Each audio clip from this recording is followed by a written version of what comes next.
ఎన్టీఆర్ నటించిన చిత్రాల్లోని సన్నివేశాలు పాటలతో ఆయన అభిమానులు రూపొందించిన సీడీని టీడీపీ అధ్యక్షుడు చంద్రబాబు రిలీజ్ చేశారు. సామాన్యుల్లో సామాజిక స్పృహను రగిలించిన ఎన్టీఆర్ డైలాగ్ సాంగ్స్ ఈ సీడీలో ఉన్నాయి. ఎన్టీఆర్ డాక్యుమెంటరీ సీడీని వచ్చే ఎన్నికల్లో ప్రచారానికి ఉపయోగించుకోవాలని టీడీపీ ప్లాన్ చేస్తోంది.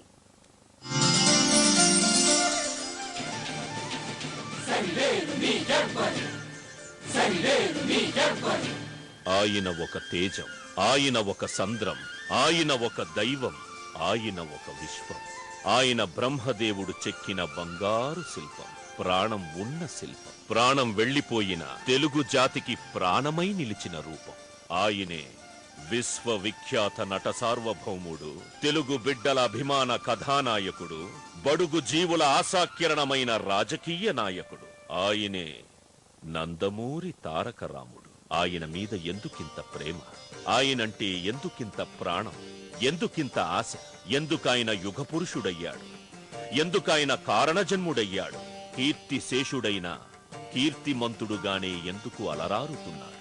విందామా ఆయన కథ, తెలుసుకుందామా ఆయన చలనచిత్ర ప్రస్థానం. మన దేశం చిత్రంతో 1949వ సంవత్సరంలో ప్రారంభమయ్యింది. ఇంత కానిస్టేబుల్ గా జీవితం మొదలుపెట్టి ఈ హోదాకి వచ్చారంటే నేను ఎన్ని ఊళ్ళు చూశాను, ఎంతమందిని చూసి ఉంటాను.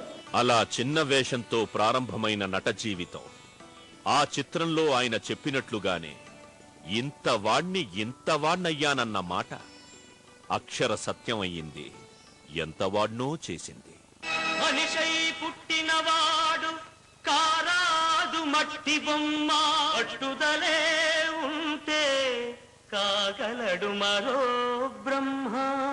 కృషి ఉంటే మనుషులు ఋషులవుతారు, మహాపురుషులవుతారు. తరతరాలకి తరగని వెలుగవుతారు, ఇలా వేడుకులవుతారు. సాంఘిక చిత్రాల కథానాయకుడిగా సామాజిక సమస్యలను స్పృశిస్తూ కొనసాగింది.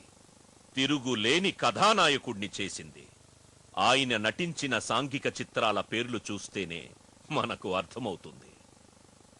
కన్యాశుల్కం, సంకల్పం, సంఘం,